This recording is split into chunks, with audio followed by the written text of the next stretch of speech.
નમસ્કાર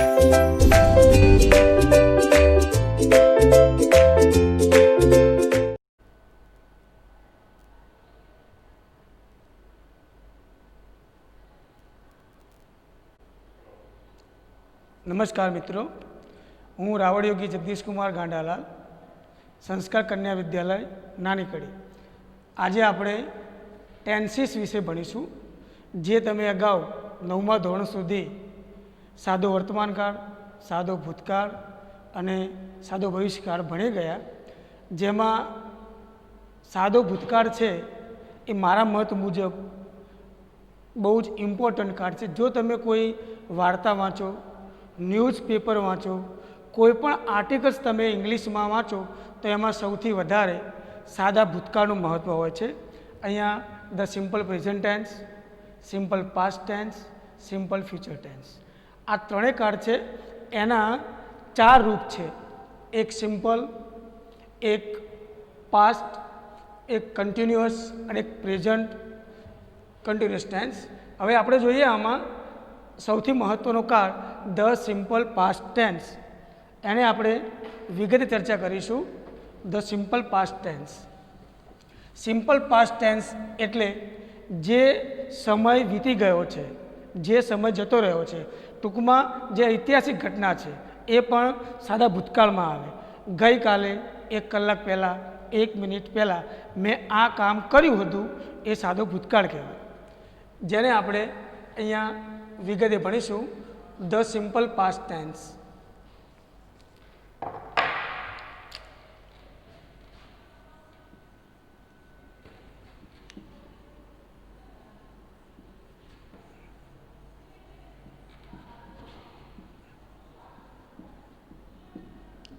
હવે simple past ટેન્સને ઓળખવું કઈ રીતે? તો એના અમુક સમયદર્શક શબ્દો છે, જેમાં પ્રથમ યસ્ટરડે આવે છે, એટલે કે ગઈકાલે. બીજું આવે છે લાસ્ટ. હવે લાસ્ટની અંદર કોઈ પણ સમય આવી શકે, જેમ કે last Sunday, last week, last year, last moment વગેરે. આ બધા શબ્દો છે એ આપણને સાદો ભૂતકાળ બતાવે છે. હવે આની અંદર પાછું એગો એટલે કે પૂર્વે, પહેલાં, વન્સ, વન ડે,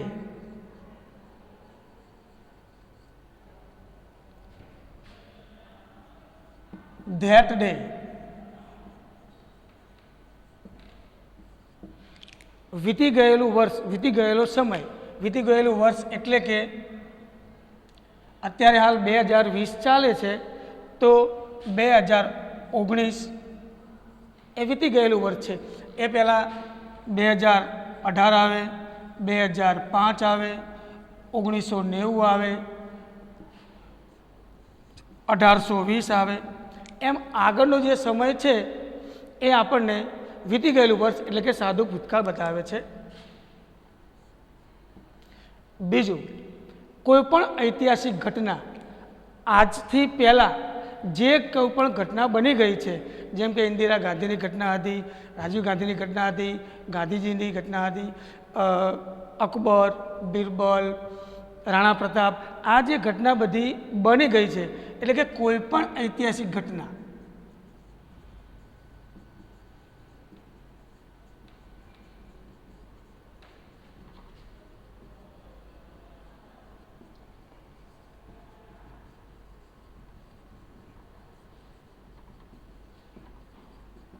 કોઈ પણ ઐતિહાસિક ઘટના એ સાદો ભૂતકાળ દર્શાવે છે.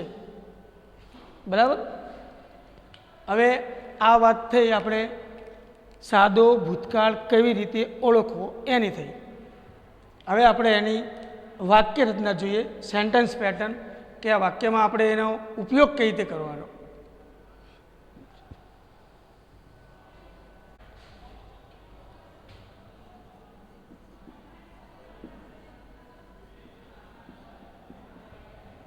વાક્ય રચના આમ તો આપણે generally SVO subject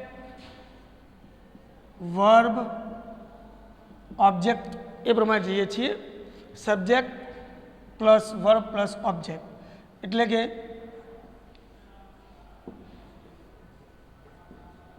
mister Patel taught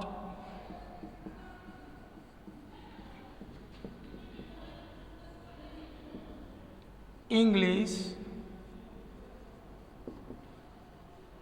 yesterday. એટલે અહીંયા ક્રિયાપદ ટીચ આપેલું છે. એટલે સાદા ભૂતકાળનો નિયમ છે કે સાદા ભૂતકાળમાં હંમેશા કૌંસમાં આપેલ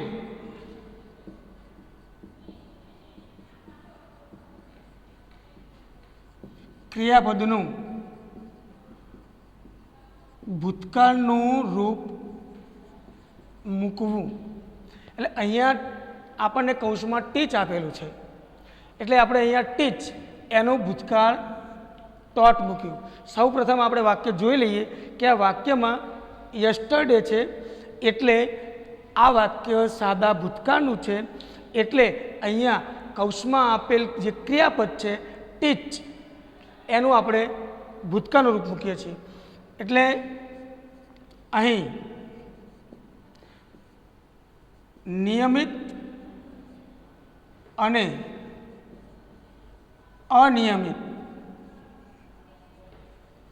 એમ બે પ્રકારના ભૂતકાળના રૂપો આવે છે.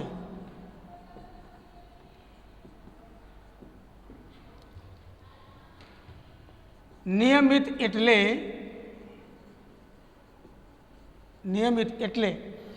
ક્રિયાપદને ઈડી પ્રત્યે લાગે. એટલે કોઈ પણ ક્રિયાપદને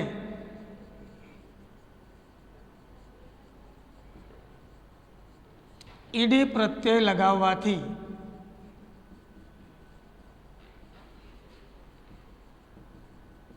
ભૂતકાળ થાય. દાખલા તરીકે ટોક, તો ટોકને ઈડી પ્રત્યય લગાવો તમે તો એનું સાદું ભૂતકાળ થઈ ગયું. એ પ્રમાણે બીજું ક્રિયાપદ લઈએ વોક,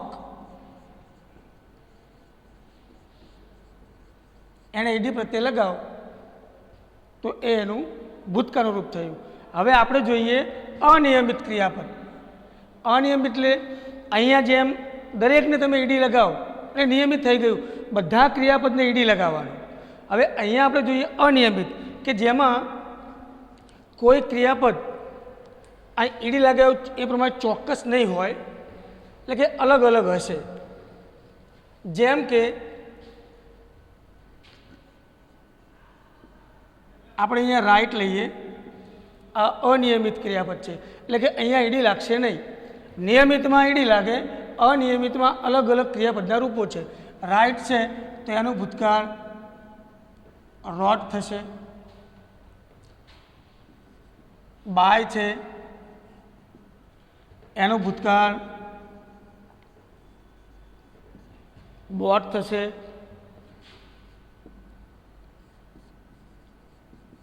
ટેક છે એનું ભૂતકાળ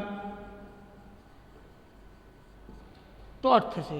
એટલે આ છે એ અનિયમિત ક્રિયાપદો છે, આ છે એ નિયમિત ક્રિયાપદ. નિયમિત એટલે ઈડી પ્રત્યે લાગે છે. હવે આપણે આ કાળને આગળ જોઈએ કે જે આપણે આ વાક્યરચના લખી છે એ એક્ટિવ વોઇસમાં છે એટલે કે કર્તરી પ્રયોગ છે. હવે આપણે એને કર્મણી પ્રયોગ પણ જોઈએ.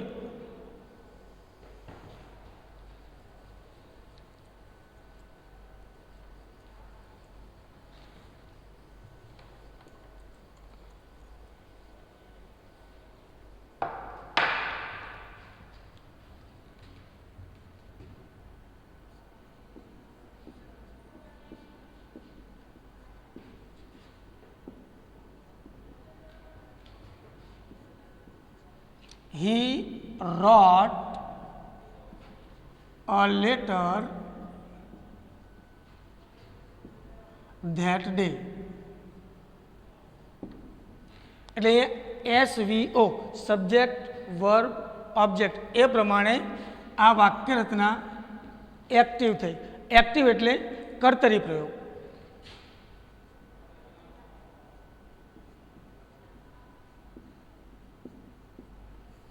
જેમાં મુખ્ય સ્થાને કર્તા હોય છે, જેમ કે અહીંયા હી જે સર્વપ્રથમ આવે એ મુખ્ય સ્થાને છે. હવે આપણે અહીંયા એની પેસિવ વાક્યરચના જોઈશું.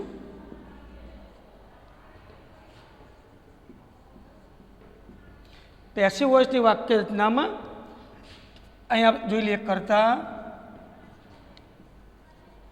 ક્રિયાપદ, કર્મ, સમય, એટલે કે આપણે અહીંયા અન્ય શબ્દો આવે છે. હવે અહીંયા પેસિવ વોઇસમાં આપણે પહેલાં કર્મ આવશે, કર્મ, પછી ટુ બીનું રૂપ, પછી પાસ્ટ પાર્ટિસિપલ, અન્ય શબ્દો, પછી બાય, અને એક્ટિવ વોઇસમાં જે કર્તા છે એની કર્મ વિભક્તિ આવશે.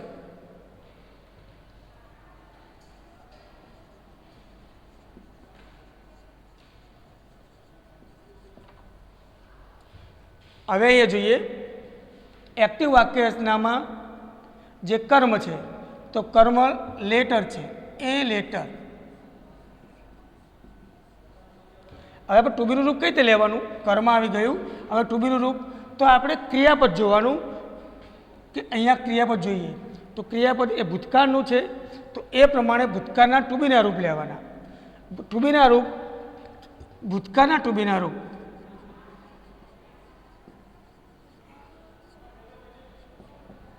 એ વોઝ અને વેર છે.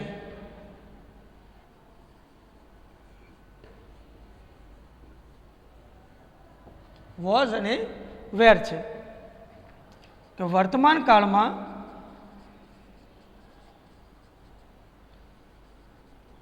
જ્યાં આર આવે ત્યાં વેર આવે અને ઇઝ કે એમ આવે ત્યાં વોઝ આવે, જે આપણે અગાઉ 9મા ધોરણ સુધી શીખી ગયા છીએ.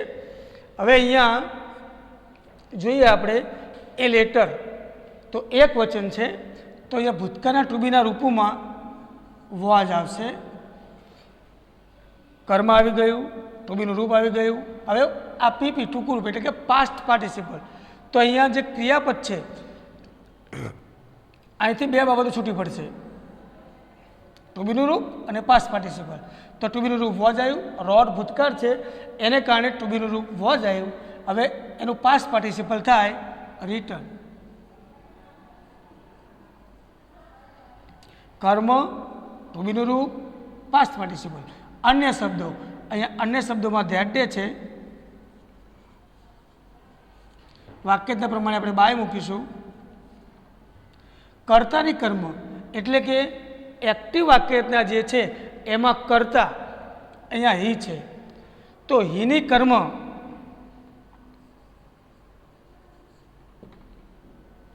અહીંયા હિમ થાય. એટલે આ પ્રમાણે એક્ટિવ વાક્યરચના અને પેસિવ વાક્યરચના. એટલે આપણે જે આ ધ સિમ્પલ પાસ્ટ ટેન્સ છે એ ખરેખર ઇમ્પોર્ટન્ટ છે. આ કાળ આપણને આવડે તો બીજા કાળ ઇઝી રીતે, કારણ કે આ કાળમાં આમ જોવા જઈએ તો સિમ્પલ છે પણ અહીંયા આપણે ભૂતકાળના ક્રિયાપદ, એનું પાસ્ટ પાર્ટિસિપલ એ ત્રણે તૈયાર કરવા પડે. બરાબર. હવે આપણે એની એક્ટિવ વાક્યરચના જોઈ, પેસિવ વાક્યરચના જોઈ. હવે આ સિમ્પલ પાસ્ટ ટેન્સમાં આવતા નેગેટિવ સેન્ટેન્સ અને ઇન્ટ્રોગેટિવ એટલે પ્રશ્નાર્થ સેન્ટેન્સ જોઈએ.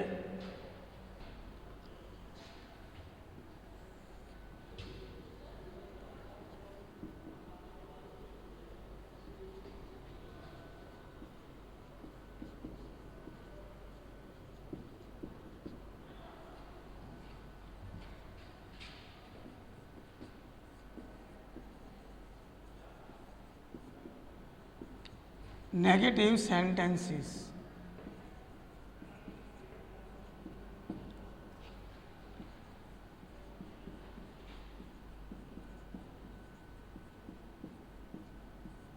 એટલે કે નકાર વાક્ય. આપણે એક વાક્ય લઈએ અહીંયા.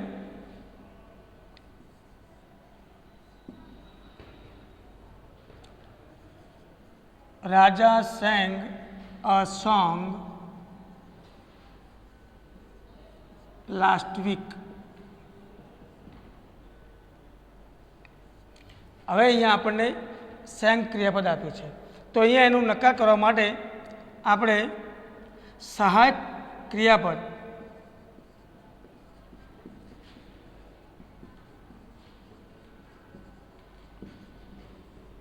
ડુનો ઉપયોગ કરીશું. ડુનો ઉપયોગ કરીશું એટલે અહીંયા ડુનું ભૂતકાળ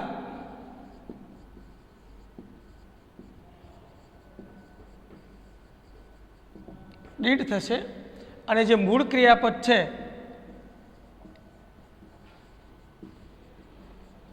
મૂળ ક્રિયાપદનું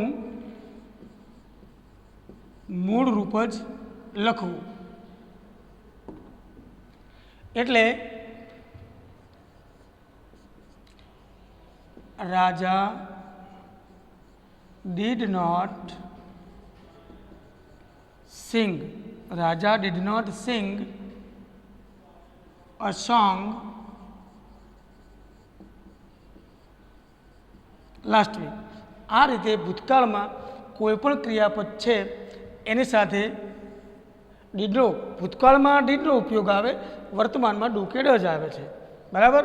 એટલે આ પ્રમાણે સાદા ભૂતકાળમાં કોઈ પણ વાક્યનું નકાર ડીડનો ઉપયોગ કરીને ક્રિયાપદનું મૂળ રૂપ મૂકવાથી આ પ્રમાણે વાક્ય નકાર થાય છે. હવે એવી રીતે આપણે જે નકારાત્મક વાક્યો શીખ્યા એવી રીતે હવે આપણે અહીંયા આનો પ્રશ્નાર્થ વાક્ય કેવી રીતે થાય એ જોઈએ.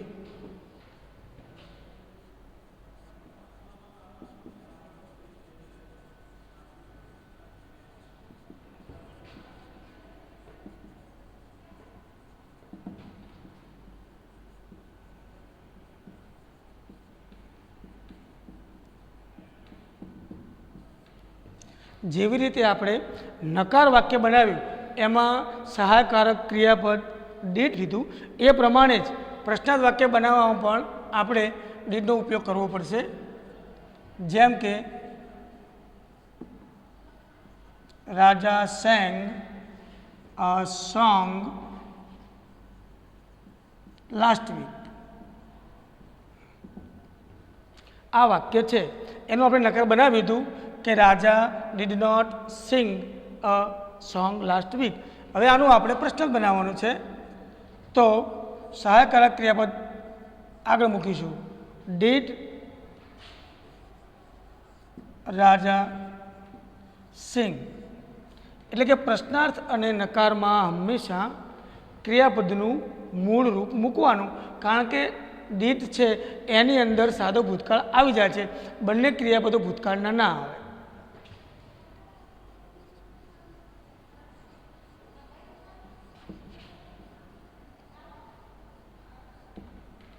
આ પ્રમાણે અહીંયા આપણે અગાઉ સાદા ભૂતકાળનું નકાર વાક્ય બનાવ્યું અને એવી જ રીતે અહીંયા સાદા ભૂતકાળનું પ્રશ્નાર્થ વાક્ય આવ્યું.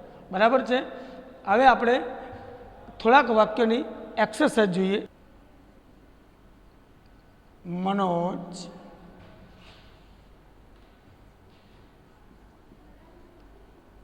કૌંસમાં પ્લે, એટલે આપણે અહીંયા પ્લેનું ક્રિયાપદ રૂપ મૂકવાનું છે કે મનોજ પ્લે ક્રિકેટ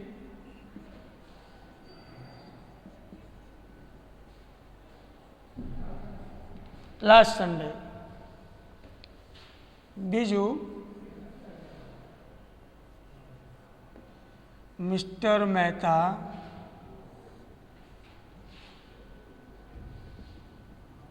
કૌંસમાં ડ્રાઈવ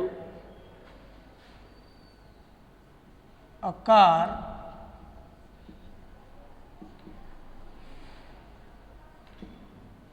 yesterday.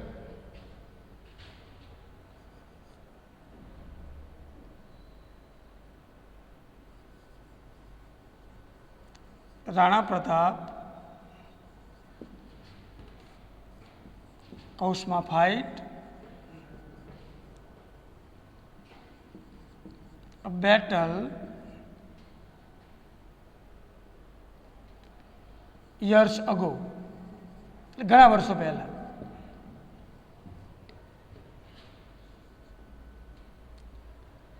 they ખાલી જગ્યા not ખાલી જગ્યા કૌંસમાં go to school that day.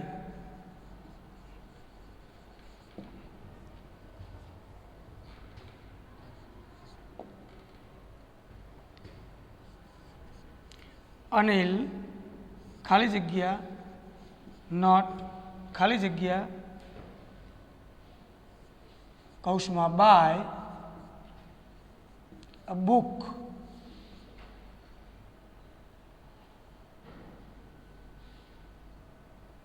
yesterday.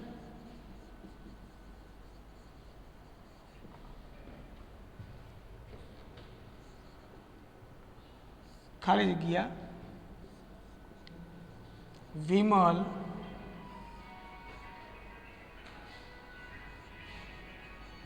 write a letter